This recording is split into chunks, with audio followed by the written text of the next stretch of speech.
Records indicate that between 1854 and 1929, over 200,000 children were taken from New York and eastern cities, loaded onto westbound trains, and scattered across the Midwest. The official name was the Orphan Train Movement. The public was told it was a mission of mercy, a Christian act of salvation, a benevolent reform that would rescue abandoned children from crowded streets and dangerous slums. But buried inside these records is a statistic that has never been comfortably explained. Entire groups of children vanished from the ledgers. Some trains left New York with 40 children and arrived with 33. Others carried more than 100, only for the numbers to change after a stop in rural Illinois or Kansas. The surviving paperwork shows quiet alterations, names crossed out, ages rewritten, notes erased. For some trains, no surviving list exists at all. Documents reveal that advertisements were placed in small-town newspapers, announcements of distribution days when citizens could come to meet the arriving orphans. Families lined up at depots to inspect the children like livestock. Reporters wrote about it casually, with no recognition of the horror underneath, a public auction of human lives. This is the beginning of an investigation into what really happened between 1854 and 1929. Not the polished story told in textbooks, not the sentimental narrative promoted by historical societies, but the classified story, pieced together from missing records, altered ledgers, survivor testimony, and forgotten archives. The children are gone, the trains are gone, the institutions have rebranded themselves, but the shadows they cast still stretch into the present. If you want to understand the darkness hidden in America's past, and see how it still shapes our institutions today, stay with this investigation. Subscribe to this channel. Join the community that refuses to look away. Beaker. Use the deeper we dig, the more we uncover, not only about what was done to 200,000 children, but about what is still being done today. The case is not closed. Records indicate that in the middle decades of the 19th century, the United States was a nation divided not only by politics and geography, but by the very fabric of its cities. Nowhere was this more visible than in New York. The metropolis swelled with new arrivals each year, ship after ship disgorging families who had fled famine in Ireland, poverty in Germany, or persecution elsewhere in Europe. They arrived with nothing, forced to cram into crumbling tenements that lined the narrow streets of the Lower East Side. The stench of sewage, the constant smoke of coal, and the cries of starving children became a familiar chorus in these neighborhoods. For the wealthy classes, these districts were seen less as communities and more as threats, dangerous incubators of disease, crime, and disorder. Documents reveal that in the 1850s, reformers began to describe the children of these districts with language designed to dehumanize. They were street Arabs, waifs, gutter snipes. The choice of words was strategic. By likening them to foreign interlopers or stray animals, elites could argue that their removal was not only necessary but moral. Reports of the time often highlighted the presence of gangs of barefoot children sleeping in alleys, stealing apples from carts and picking pockets to survive. To a society determined to impose order, these children symbolized the collapse of authority. It was into this climate that Charles Loring Brace introduced his vision. A Protestant minister with influential connections, Brace announced that the only solution was to remove the children entirely from the city. His idea was not to rehabilitate families, nor to address poverty at its root, but to uproot its most visible product, the children themselves. He argued that New York's poor immigrants were incapable of raising moral citizens.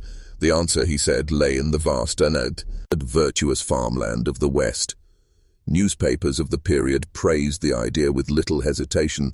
One 1854 article declared that, "To place the neglected children of our streets among the good farmers of the West is to secure their salvation." The narrative was carefully managed. These children were portrayed not as victims of poverty and social inequality, but as contaminants. Their removal was framed as rescue, when in fact it was a purge. Philanthropy masked itself as logistics. Records from the Children's Aid Society show meticulous planning for the earliest trains. The children were gathered in depots, often scrubbed and dressed in plain clothing provided by the society. They were given Christian tracts, sometimes Bibles, as symbolic tokens of their new lives. Then they were marched to the railcars and sent westward in groups that could number from a few dozen to over 100. The documents refer to them as shipments. The language is chilling, a reminder that in the bureaucratic mind, a child had become a unit to be relocated, inventoried, and distributed. The expansion of the railroad network made the plan feasible. By the 1850s, lines extended across Pennsylvania, Ohio, Indiana, and Illinois. The tracks stretched into the frontier like veins of steel, binding the continent together. Railroad companies, eager for profit and public approval, agreed to transport the children at reduced rates. Internal correspondence indicates that some executives saw it as a means of filling otherwise empty cars on westbound routes. Others simply welcomed the association with a benevolent cause. The result was an alignment of interests, philanthropy, industry, and religion, working hand in hand to move children as if they were commodities. Churches served as gatekeepers. In town after town, the arrival of an orphan train was heralded by posters placed in shop windows or notices printed in local papers. Citizens were invited to gather at the depot or the parish hall to meet the incoming children. Ministers often supervised the process, giving prayers before the selection began. Witnesses later recalled how the children were lined up and inspected, with farmers checking their hands for calluses, families measuring their sturdiness, and townspeople discussing their appearance in whispers. This was not adoption in any modern sense. It was closer to an auction, sanctified by religion and shielded by the rhetoric of charity. The Catholic Church resisted, but only partially. With thousands of Irish Catholic children being funneled into Protestant homes, Catholic leaders in New York feared a deliberate campaign of religious erasure. They responded by establishing their own institutions and later their own train placements, but the system remained fundamentally the same.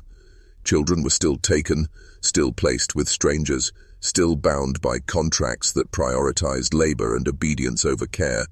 Abuse was rampant in both Protestant and Catholic placements, though rarely recorded in official files. The cultural climate of the era made this possible. The United States in the mid-19th century was obsessed with the idea of reform through removal. The same society that forced Native Americans onto reservations now decided that poor children could be saved by tearing them from their homes. In both cases, the justification was the same: assimilation into a supposedly superior culture. In both cases, the result was erasure. Documents from the Children's Aid Society proudly listed numbers each year: how many children were rescued, how many were placed, how many were saved. What they rarely tracked was what became of them after. Survivors later testified that oversight was almost non-existent. A child placed on a farm in Nebraska or Iowa could be worked like a servant, beaten or abandoned, and no one in New York would ever know. Families who abused the children faced no consequences. Reports sent back to the society were often written by the same ministers who had overseen the placements. Men invested in presenting the program as a success. The absence of oversight was not an oversight at all. It was deliberate. To monitor the welfare of 200,000 children across half a continent would have been impossible. Instead, the society relied on trust, and in doing so ensured that many of the children vanished into silence. Even in the 1860s, disturbing patterns were visible. Records indicate that trains departed with 40 children but arrived with fewer. The names of those who vanished were quietly erased. Some ledgers contain pages torn out. Others have names struck through in thick ink. There was no public outcry because the public never saw the ledgers. They saw only the smiling articles in local papers, the sermons praising Christian charity, the statistics announcing lives saved. The Midwest welcomed the trains for reasons not entirely benevolent. A boy of 12 was strong enough to till soil. A girl of 10 could cook and sew. Families struggling to farm their land often took children not out of compassion, but out of economic necessity. Many were treated as unpaid laborers, expected to earn their keep from the moment they arrived. Contracts signed by adults emphasized obedience. Some specified the number of years a child was expected to remain with the family, often until they reached legal adulthood. For the children, there was no choice, no appeal, and no escape. Industrialists in the East applauded the program as well. The removal of children from the streets of New York reduced visible poverty and crime. It also relieved the city of responsibility.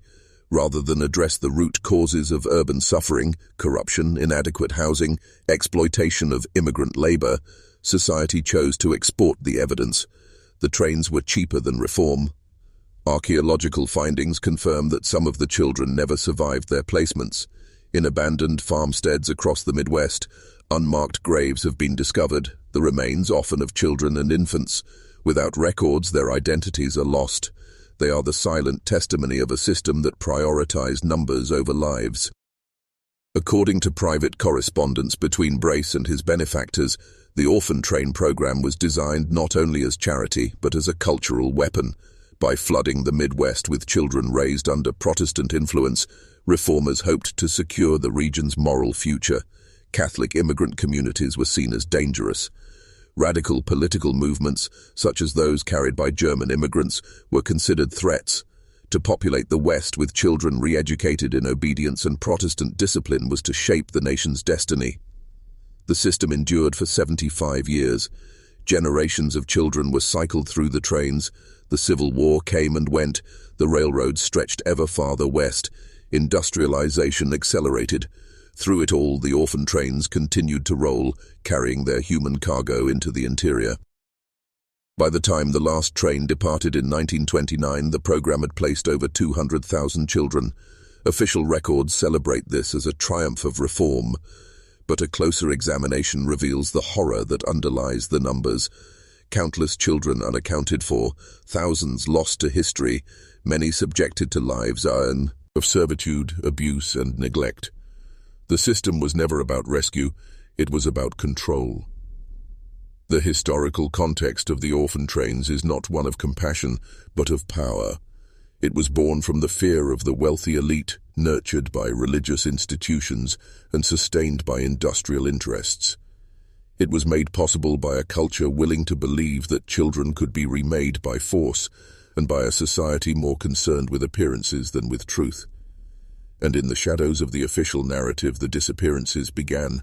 Records indicate that in the winter of 1874, a train departed New York City carrying a consignment of children bound for the Midwest.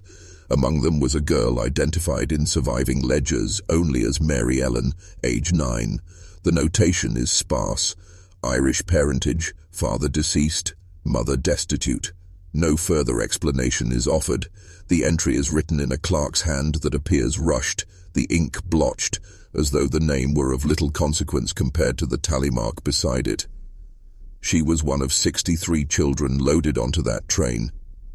The train itself was described as ordinary passenger stock, but survivors later recalled the conditions as stark. The children were confined to several cars under the watch of society agents.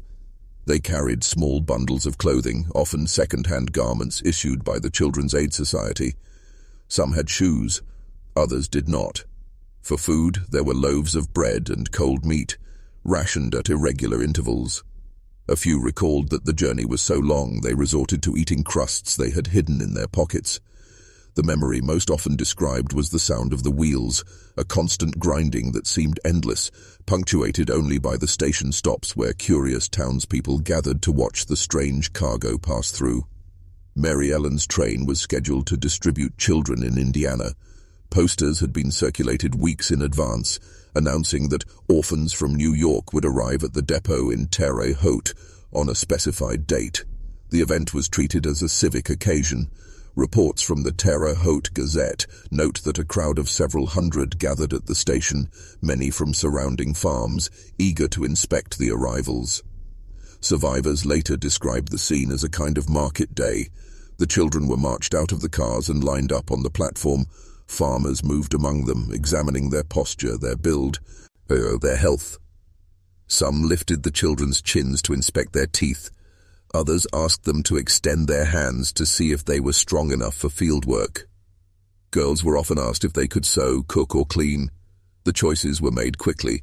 Families pointed, the agents recorded, and the children were handed over. Documents reveal that such disappearances were not unusual. In many cases, when children were handed directly to local families without formal contracts, their names were simply crossed out. Follow-up reports were rare. Some agents were tasked with writing back to the Children's Aid Society about the welfare of the children, but many did not. The gaps were filled with silence. What is known about Mary Ellen comes from a single testimony recorded decades later.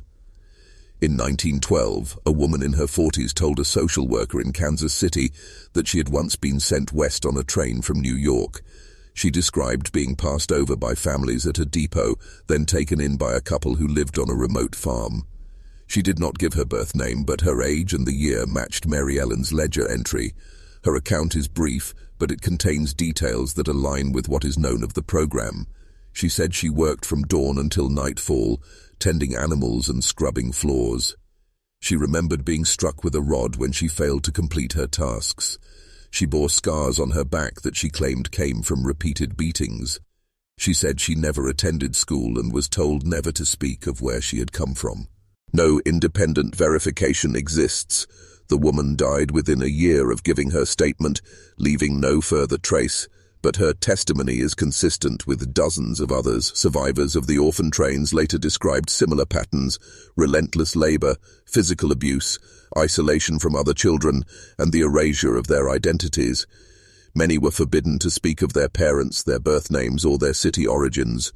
Some were given new names entirely. Mary Ellen's story is not singular. Records from the same year show another child, a boy listed as Thomas, age 11, German parentage. His name appears in the ledger of the same train, also marked with a line. A surviving letter from a minister in Illinois refers to a strong German lad placed with the K family, noting that he would be useful in the fields.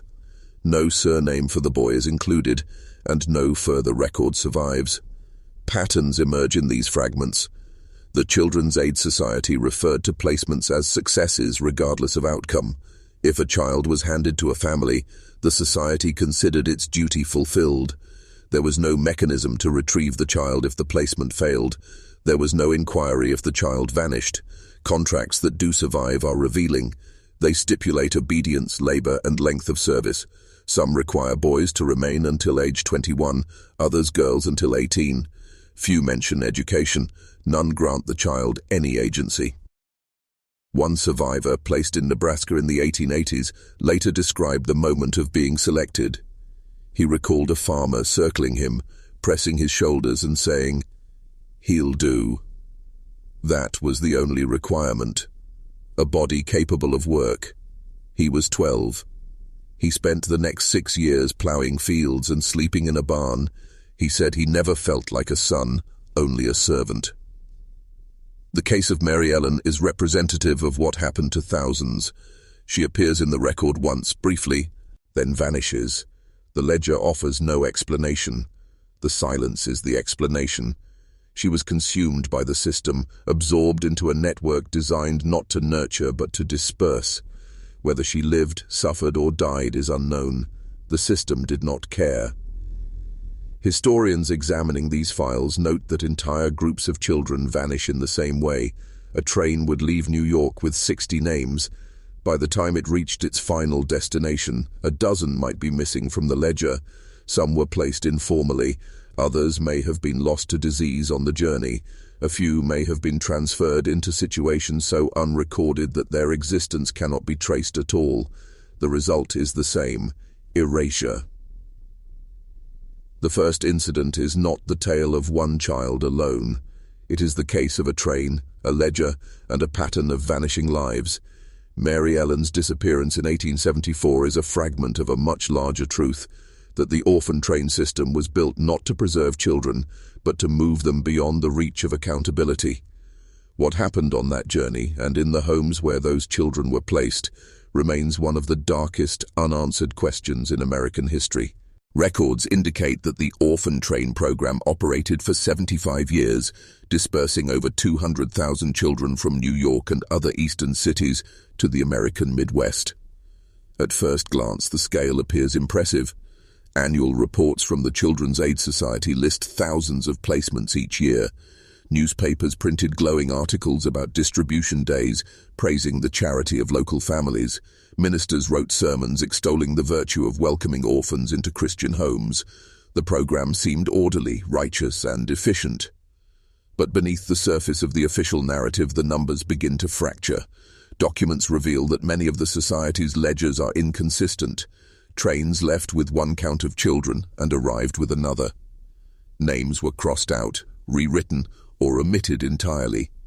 Some reports list more children arriving in a town than had departed from New York, as though numbers were inflated to impress donors. Others show children disappearing mid-route with no explanation. According to sealed files uncovered decades later, some society agents were instructed to report approximate figures when exact records could not be obtained. Approximation became a tool of concealment. A child who vanished in transit could be erased by adjusting the number upward at the next stop or by removing their name entirely. By the time annual reports were compiled, the discrepancies were buried under the weight of aggregate statistics. The appearance of success was preserved while the truth was lost. Survivors later described being transported multiple times, shuffled from one depot to another. A child who was not chosen at the first stop would be loaded back onto the train and sent farther west. This created overlapping placements, where names might be recorded in one town and again in another, or omitted altogether when fatigue overt. The record keepers. Some children recalled riding for weeks without ever being chosen, their names fading from the paperwork as the journey wore on. The pattern is clear. The system did not fail by accident. It was designed to obscure. One example appears in the records of 1881. A train carrying 70 children departed New York for Iowa. Surviving documents from the Children's Aid Society list 69 placed. Yet an Iowa newspaper account of the arrival describes 72 children paraded before townspeople. No record exists of the extra two. Their names are not in the ledger, nor do they appear in any surviving contracts. Where they came from or what became of them remains unknown. The inconsistency was never explained. In another case, a train of 43 children left New York in 1890 bound for Illinois. The surviving ledger lists 39 placed. 4 names are crossed out in heavy ink, obscuring the handwriting beneath. Archivists attempting to recover the original names using infrared scanning found only partial traces. L. Tom. The deliberate nature of the erasure suggests more than carelessness. It suggests intention. The Children's Aid Society presented itself as meticulous in its reporting. Annual reports were distributed to donors, filled with charts and statistics. Yet the very abundance of numbers was part of the concealment. Historians reviewing these documents note that the reports rarely mention failures, disappearances, or abuse. Instead, they are framed entirely in terms of success stories. For every 100 children, the reports claim, 99 were happily placed. The evidence to support this is non-existent. Testimonies collected in the early 20th century paint a darker picture. Children described being treated as servants, denied education and subjected to beatings. Some were forced to sleep in barns, others work fields from dawn to dusk. Girls were often placed in homes where they were expected to serve as domestic laborers, sometimes subjected to exploitation beyond labor. Patterns emerged not only in the abuse but in the silence that followed. When children disappeared, no inquiries were made.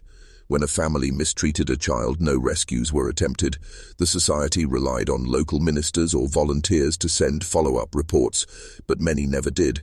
In some cases, ministers wrote glowing letters about families later revealed to be abusive.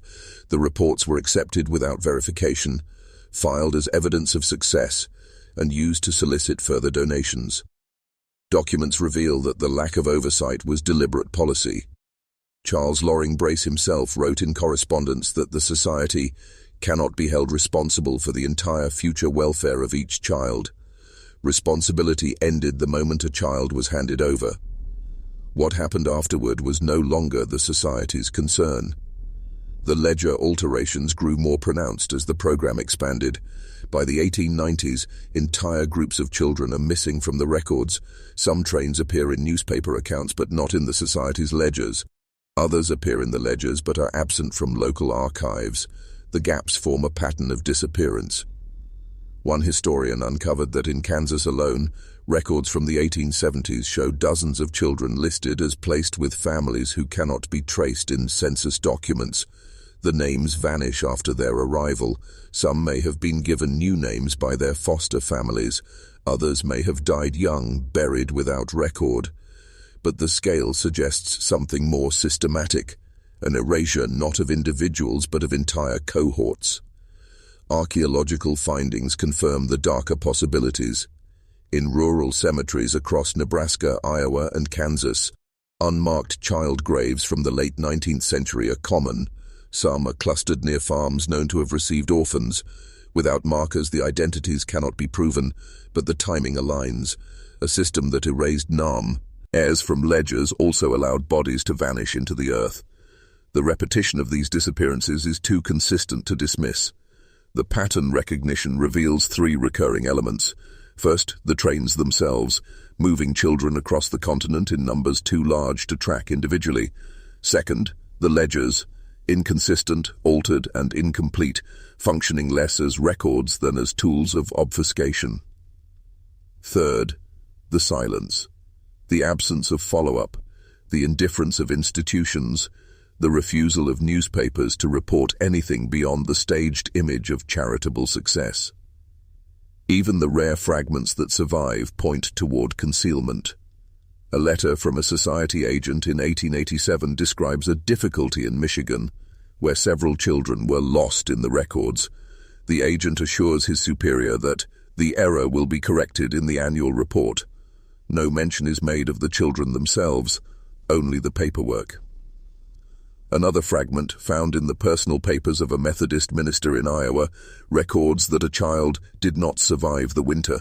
The note is written in the margin of a sermon draft, as though it were not worthy of official reporting. The child's name is absent. The death never reached the society's files. The chilling truth is that the Orphan Train program created conditions in which disappearance was normalized. A child could vanish into a family, into abuse, into an unmarked grave, and the system would continue without pause.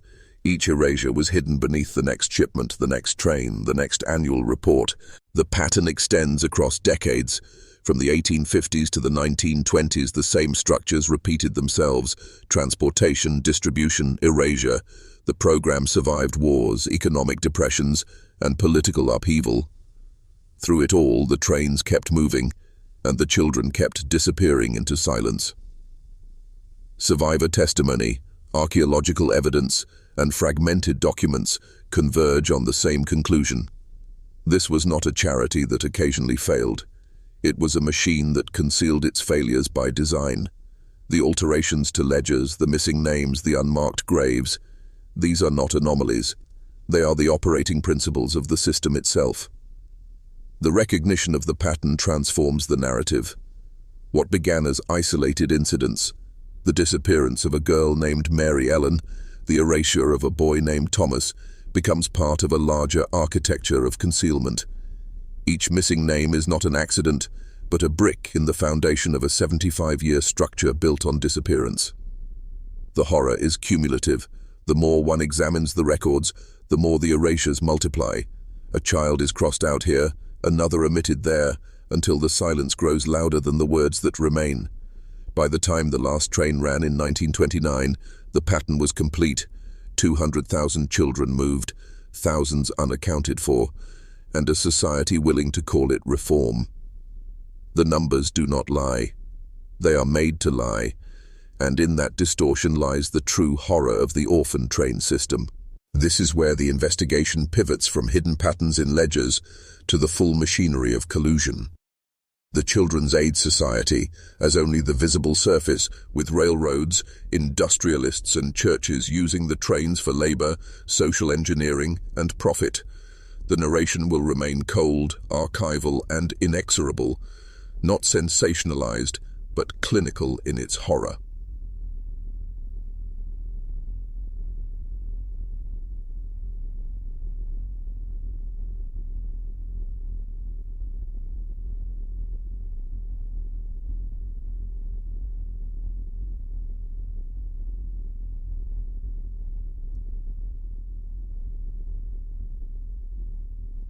Documents reveal that by the late 1860s, the orphan train movement was no longer a desperate response to overcrowded New York streets.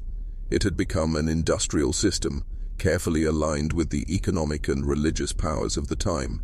To understand its full scope, one must trace the web of interests that converged around it. Railroad companies were the first beneficiaries. Each child transported west represented a paying contract. Surviving invoices between the Children's Aid Society and major lines, New York Central, Pennsylvania Railroad, Union Pacific, confirmed that reduced fares were negotiated but never free. The volume of traffic stretching for decades created a steady stream of revenue. In letters preserved from Union Pacific officials, the trains are described not as charitable missions but as regular consignments, the language of freight, not of lives. Industrialists followed. Midwestern towns were expanding, fueled by agriculture, mining, and rail. Labor was scarce. The sudden influx of children provided families with workers who could be bound without wages. In farm ledgers from Nebraska and Iowa, researchers discovered entries marking "extra hand, boy from train," alongside inventories of seed and equipment. The child's name is never listed, only their function. Churches, too, had a stake.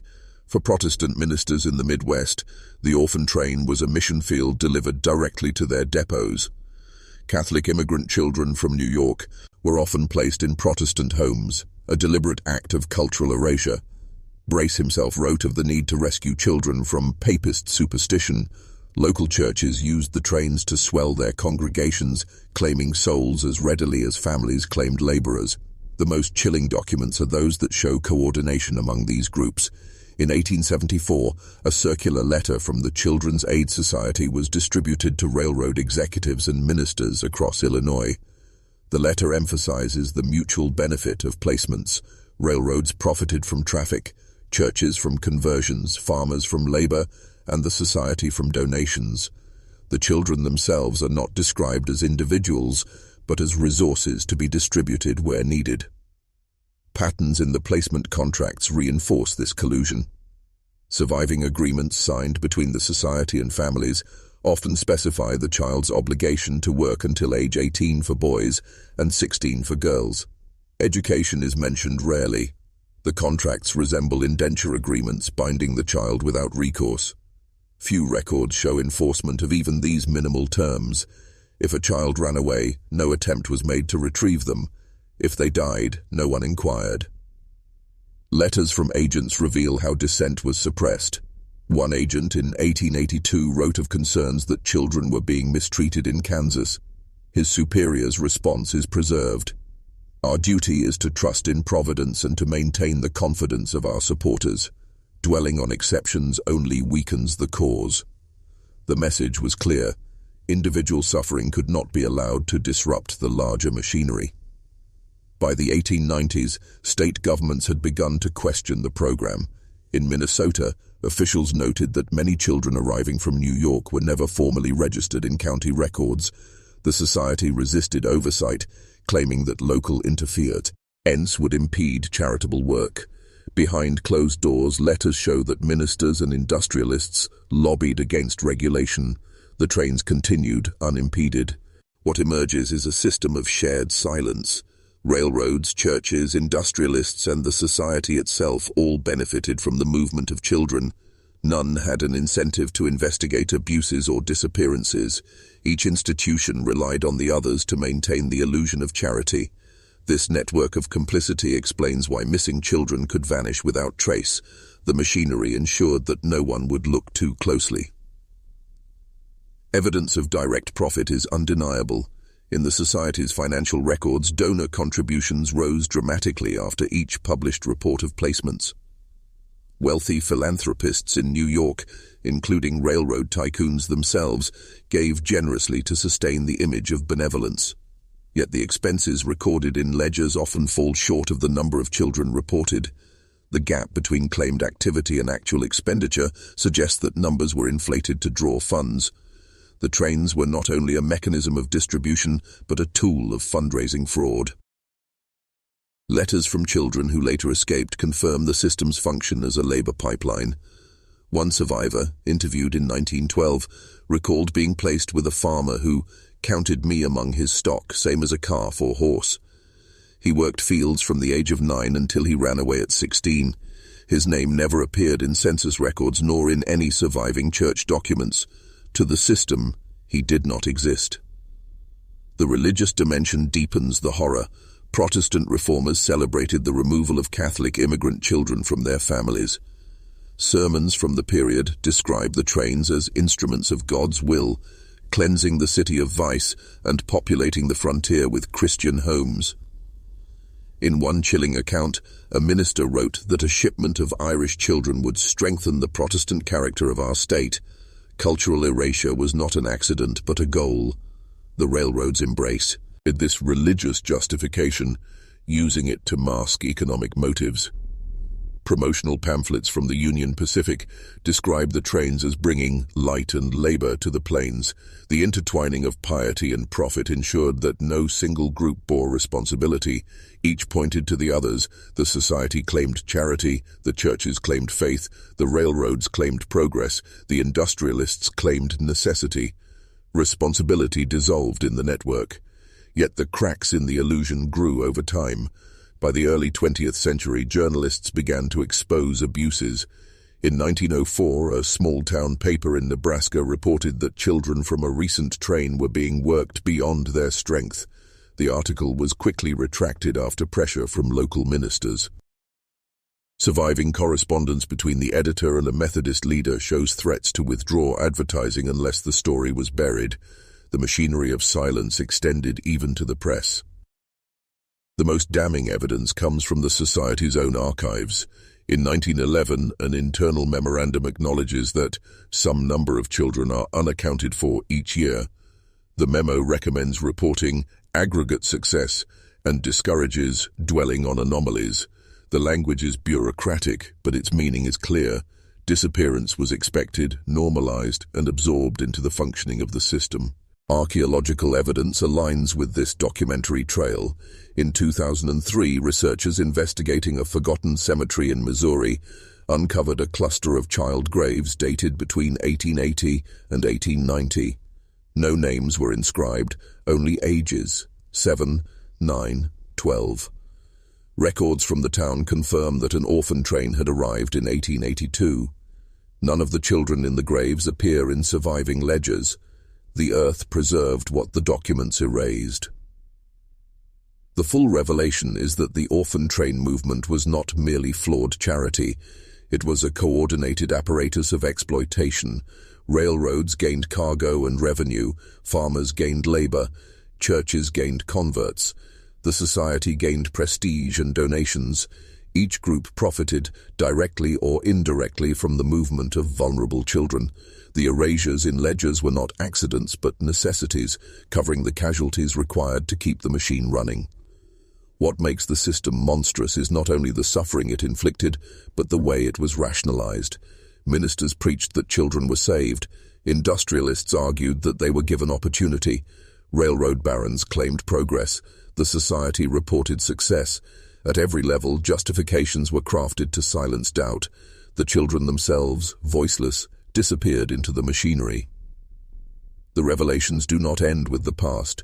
Tracing the funding of the society reveals connections to later institutions of child welfare.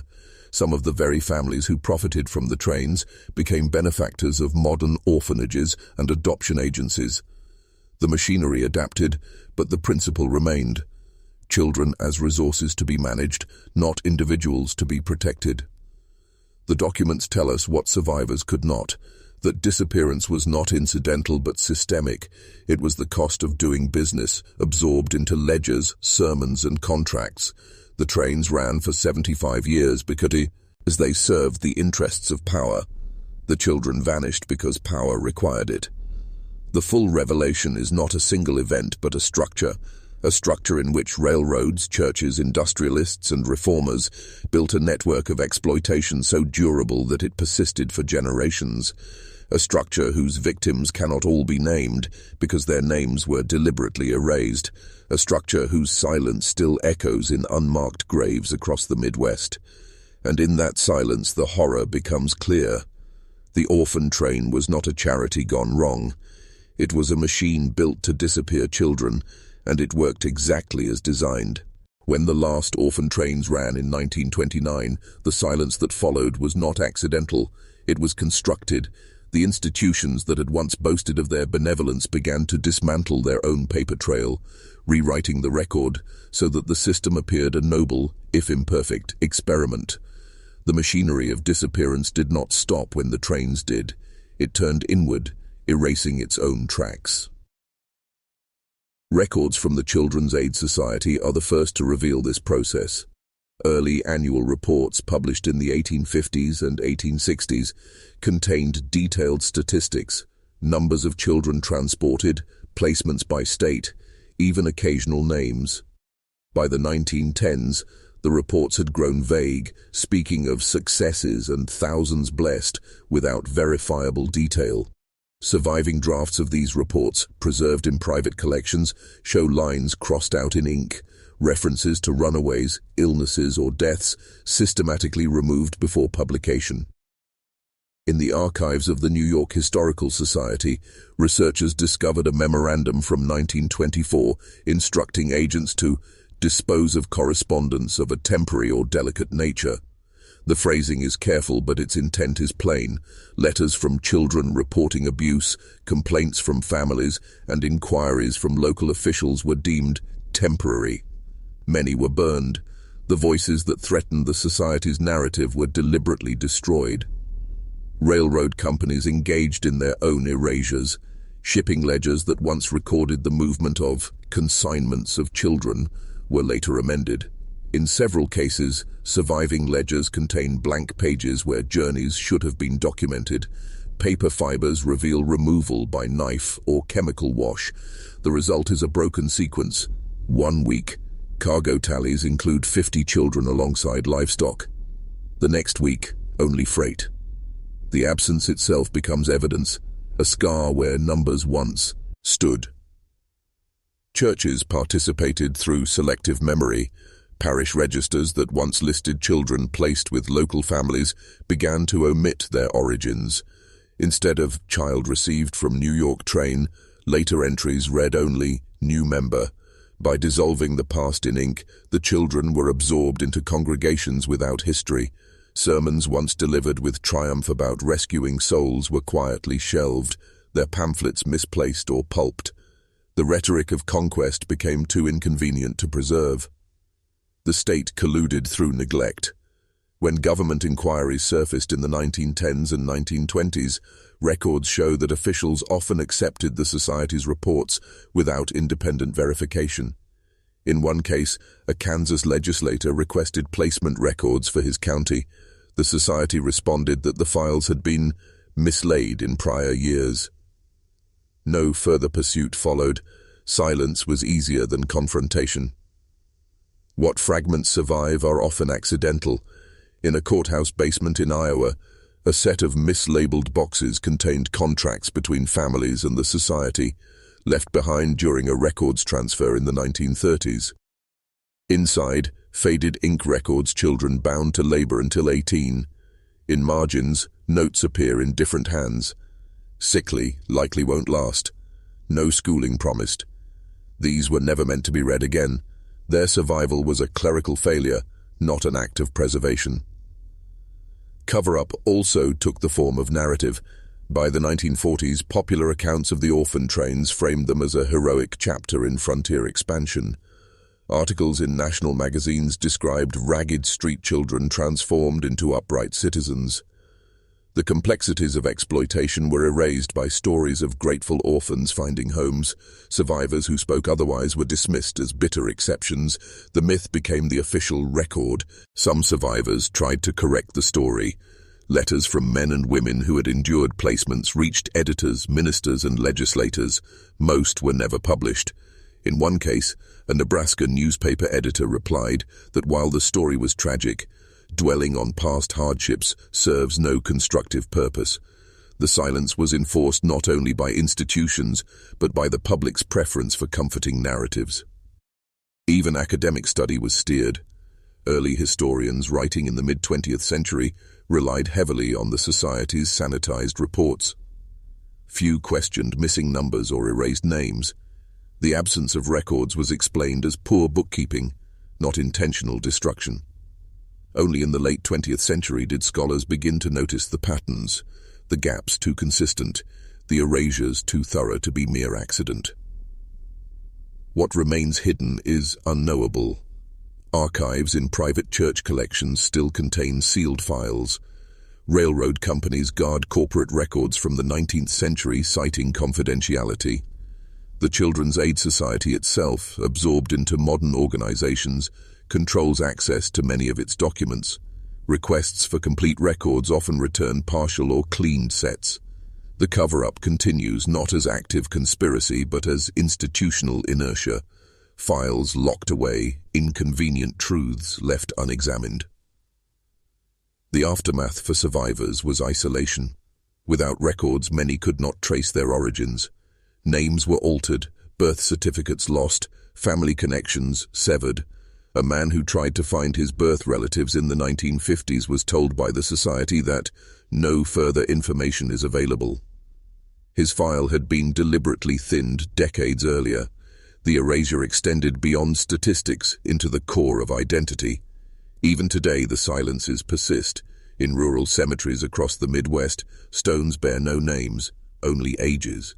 County death record. List, unknown child, with no link to arrival by train. The ground itself holds what archives refuse to reveal. For every name that surfaces, dozens remain hidden by ink, fire, and neglect. The resolution of the orphan train story, then, is not closure but concealment.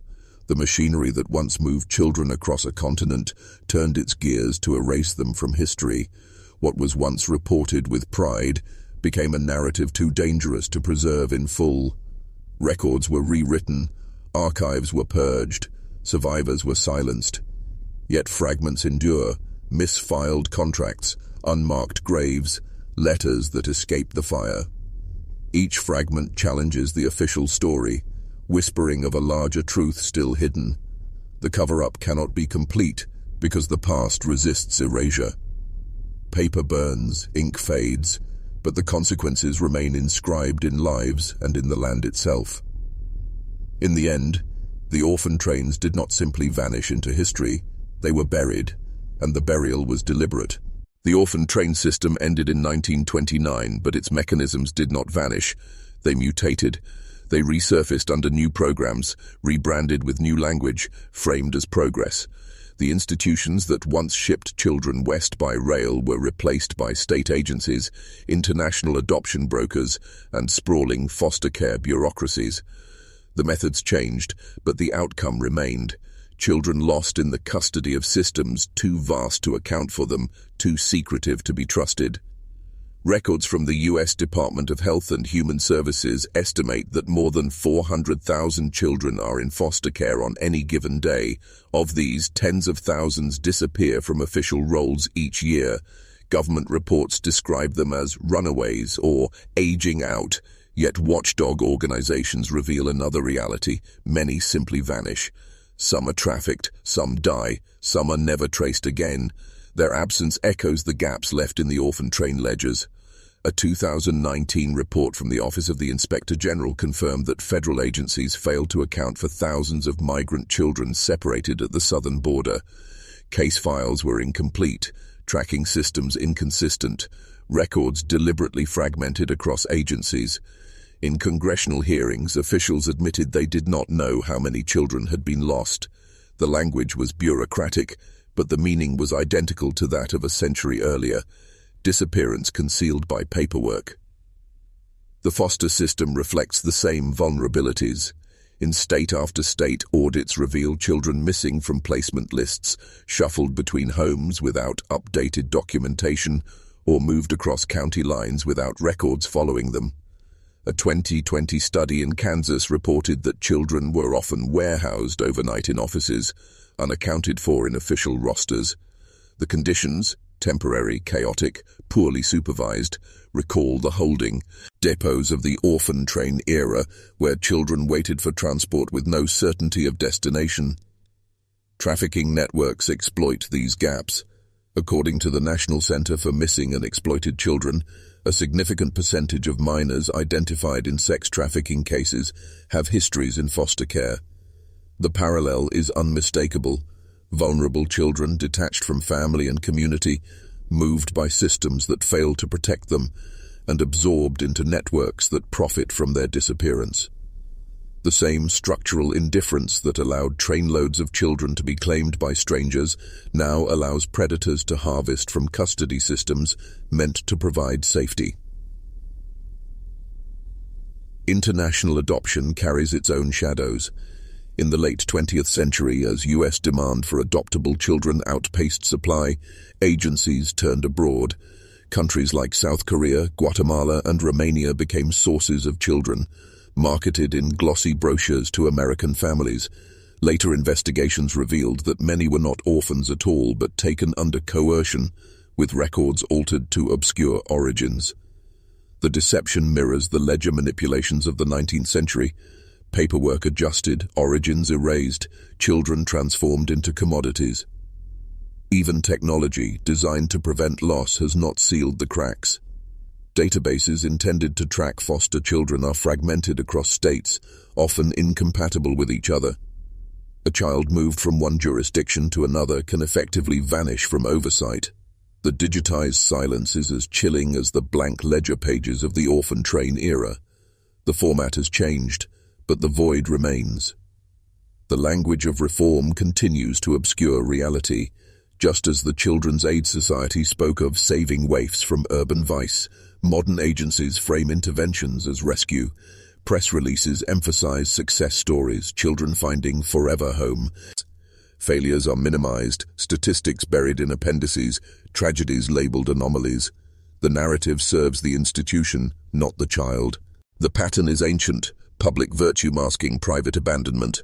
Whistleblowers occasionally pierce the silence. Caseworkers report caseloads so heavy they cannot track individual children. Investigations uncover shelters where abuse is rampant. Leaked emails reveal officials prioritizing reputation over transparency. But as in the Orphan Train era, these warnings are absorbed into bureaucracy, minimized, or dismissed. The cover-up is not always deliberate destruction. It is neglect elevated to policy, silence institutionalized as standard practice. The consequence is generational. Survivors of modern custody systems describe the same dislocation as their 19th century counterparts. Severed identities, missing records, unanswered questions about origins. Adults who aged out of foster care often discover their files incomplete, their histories fragmented. Some discover too late that siblings existed, placed elsewhere, lost forever in the shuffle of paperwork. The erasure of family is not incidental, it is systemic. The persistence of this pattern raises an unsettling question. Was the orphan train system ever truly dismantled, or did it simply evolve? The mechanisms of disappearance, record alteration, bureaucratic neglect, public myth-making remain intact. The scale may differ, the technologies may advance, but the outcome endures. Children moved like cargo, identities erased, survivors silenced. Modern institutions present themselves as safeguards against the past, yet the statistics contradict the claim. Each year, thousands of children in U.S. custody vanish without trace. Each case echoes the vanished names in 19th century ledgers. Each missing file repeats the erasures of the Children's Aid Society. The past is not distant. It is present, disguised in new forms, obscured by new language. The orphan train story was buried under decades of myth. The same burial is happening now. Reports are sealed, failures reframed, tragedies explained away as exceptions. The machinery of concealment persists because the truth is too corrosive. Institutions built to protect children have always contained within them the capacity to destroy them, and so the shadow remains. In the silence of missing records, in the blank spaces of government reports, in the unnamed graves of the past and the unanswered cases of the present, the experiment never ended. It continues, hidden in plain sight. The story of the orphan trains does not end in 1929. It cannot. Too many questions remain unanswered. Too many names remain missing. Too Too many records remain sealed. The past lingers like a shadow, and every attempt to illuminate it reveals only how much remains hidden. Survivors who spoke late in life often carried fragments of memory, an image of a train whistle, the smell of coal smoke, the face of a stranger who claimed them. But when they sought their own histories, they found silence. Archives withheld files. Institutions claimed records had been lost in floods, fires, or relocations. Documents that could have confirmed identities were gone. The silence was not accidental, it was constructed. In church basements across the Midwest, file cabinets still exist. In government archives, locked boxes are catalogued but not opened. Historians who petition access are denied. The justification is always the same: privacy, protection, procedure, yet the effect is identical to erasure. The truth remains hidden. The children remain nameless. And then there are the numbers. 200,000 children were shipped west. Not all were accounted for. Even allowing for deaths, marriages, and name changes, the gaps are too large. Entire trainloads disappeared from public record. Newspaper advertisements promising a fresh arrival of children mention groups that never appear in later censuses. Families claimed children who are nowhere documented in local rolls. The void is vast. Some claim the vanished were simply absorbed into anonymity, that they grew up, worked farms, lived lives, but absence leaves a residue. Cemeteries contain unmarked graves of children who died far from any official record. Oral histories speak of groups of children who arrived at towns and were never seen again. Rumors whisper of institutions that receive children not for adoption, but for experimentation. And none of it can be proven, none of it can be disproven. The silence swallows both. The shadow is not confined to history. Each year, thousands of children in government custody vanish without explanation. Some are later located, many are not. The numbers repeat like an echo, each missing child today reverberating back to a vanished child of 1887, 1903, or 1922. The pattern remains unbroken. The unresolved questions are simple but devastating. Where did the missing children go? How were their records erased so completely? Who benefited from their disappearance? And why, after more than a century, does the machinery of silence still operate with such precision?